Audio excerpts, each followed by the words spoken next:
2 சாமுவேலை எடுத்துக்கொள்ளுங்கள். 2 சாமுவேல் 22ஆம் அதிகாரத்தை எடுத்துக்கொள்ளலாம். 2 சாமுவேல் 22ஆம் அதிகாரத்திலே 29வது வசனத்தை நம்ம எல்லாரும் சேர்ந்து வாசிக்கலாமா? 2 சாமுவேல் எடுத்துக்கொள்ளலாம். 2 சாமுவேலின் புஸ்தகம் 22ஆம் அதிகாரம் 29வது வசனம். 29வது வசனத்தை வாசிக்கும் போது, கர்த்தராகிய தேவரீர் என் விளக்காயிருக்கிறீர், கர்த்தர் என் இருளை வெளிச்சமாக்குவார். இன்னொரு விஷயம் கூட வாசிக்கலாம். கர்த்தராகிய தேவரீர் என் விளக்காயிருக்கிறீர், கர்த்தர் என் இருளை வெளிச்சமாக்குவார். கர்த்தருடைய பிள்ளைகளே, இன்றைக்கு இந்த வாக்குத்தத்த வார்த்தைக்காக நான் ஆண்டவருடைய சமூகத்திலே நான் ஜெபித்த போது, ஆண்டவர் என்னுடைய இருதயத்தில் பேசின வார்த்தை, கர்த்தர் என் இருளை வெளிச்சமாக்குவார். எத்தனை பேர் ஆமென் சொல்லுகிறீர்கள்? கர்த்தர் என் இருளை வெளிச்சமாக்குவார். எல்லாரும் சொல்லுங்கள், தேவனாகிய கர்த்தர் என் இருளை வெளிச்சமாக்குவார். ஆமென் சொல்லுங்கள். ஆண்டவர் சொல்லுகிறார், நம்முடைய வாழ்க்கையிலே ஒருவேளை இருளான பாதையிலே நாம் கடந்து போகலாம். நம்ம சில நேரங்களிலே நம்முடைய வாழ்க்கையினுடைய பயணம் எப்பொழுதும் வெளிச்சமாக இருக்காது.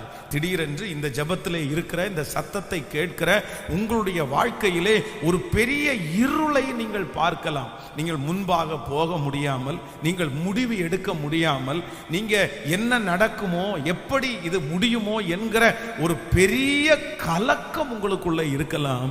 ஆனா ஆண்டவர் வாக்கு கொடுக்கிறார், இல்லை, நான் உன் இருளை வெளிச்சமாக்குவேன் என்று கர்த்தர் வாக்கு கொடுக்கிறார்.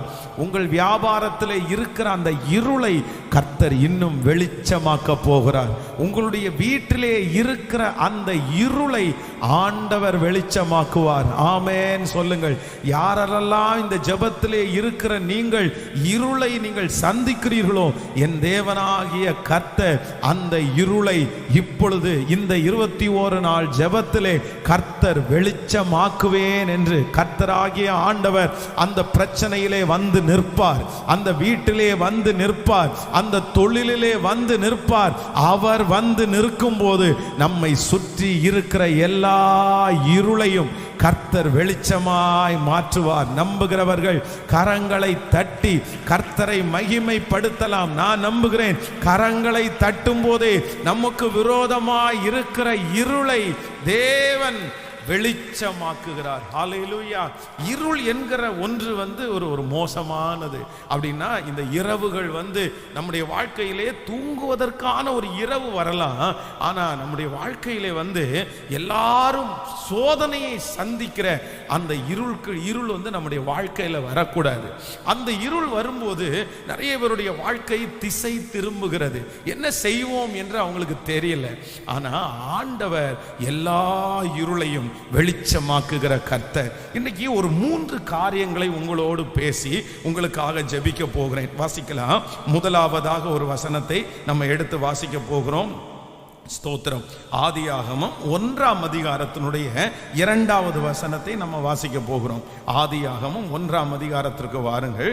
1ஆம் அதிகாரம் 2வது வசனத்தை வாசிக்கலாமா? 2வது வசனம், பூமியானது ஒழுங்கின்மையும் வெறுமையுமாயிருந்தது, ஆழத்தின் மேல் இருள் இருந்தது, தேவ ஆவியானவர் ஜலத்தின் மேல் அசைவாடி கொண்டிருந்தார். இன்னொரு விஷயம் கூட வாசிக்கலாம். பூமியானது ஒழுங்கின்மையும் வெறுமையுமாய் இருந்தது, ஆழத்தின் மேல் இருள் இருந்தது, தேவ ஆவியானவர் ஜலத்தின் மேல் அசைவாடி கொண்டிருந்தார். கவனிங்கள் ஆண்டவருடைய பிள்ளைகளே, இந்த இடத்திலே ஒரு இருள் இருக்கிறது. வேதம் இந்த இருளை குறித்து என்ன சொல்லுகிறது என்றால், ஏற்கனவே இருந்த ஒரு இருள். அப்படின்னா ஆழத்தின் மேல் இருள் இருந்தது. இந்த வேதம், பரிசுத்த வேதாகமும் நம்ம எழுதப்படும் போதே ஆரம்பத்தில் எப்படி எழுது அப்படின்னா, ஒரு இருள் இருந்தது, ஆனால் தேவ ஆவியானவர் ஜலத்தின் மேல் அசைவாடி கொண்டிருந்து அதற்கு பிறகு வெளிச்சம் வந்ததாக நமக்கு சொல்லப்படுகிறது. அப்போ முதலாவதாக ஒரு தேவனுடைய பிள்ளை சந்திக்கிற முதல் இருள் என்ன அப்படின்னா, ஏற்கனவே நம்முடைய வாழ்க்கையிலே இருந்த இருள்.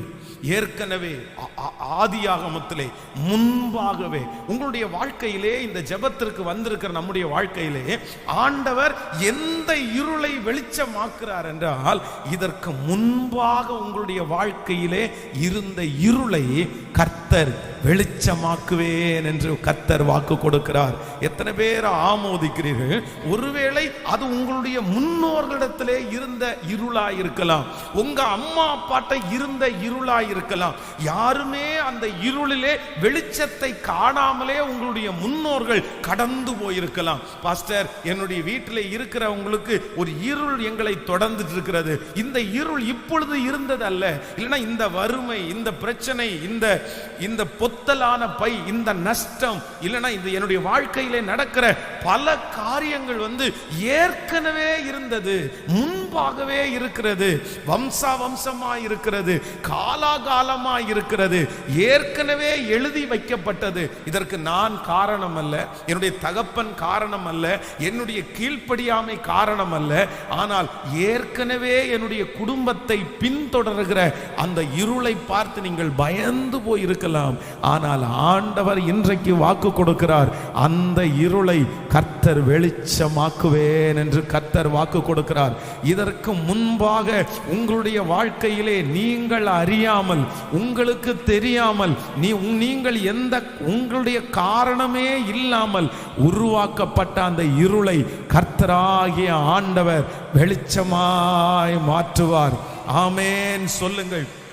தேவனுடைய சமூகத்திலிருந்து தள்ளப்பட்ட தூதன் கீழே வேதம் சொல்லுகிறது, இந்த பூமியை ஒழுங்கின்மையாக்கி இந்த பூமியை அவன் இருளாக்கி விட்டான். அந்த இருள் தான் முன்னாடியே இருந்த இருள். இதற்கு யாரும் காரணம் இல்லை.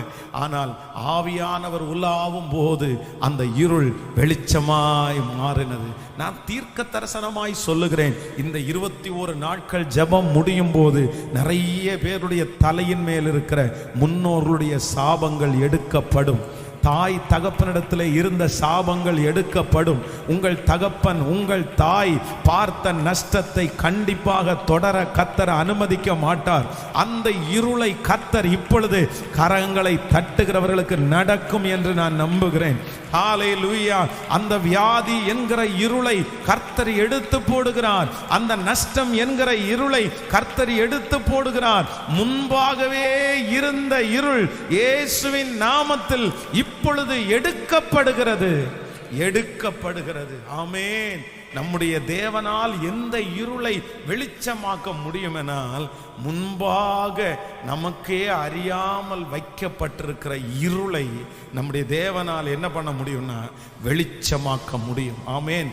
என்னுடைய குடும்பத்தில் பார்த்தீங்க அப்படின்னு சொன்னால், யாருமே கடனாளிகளாக இல்லாமல் யாருமே இல்லை. எல்லாரும் பெரிய பெரிய கடனாளிகளாக இருந்தார்கள்.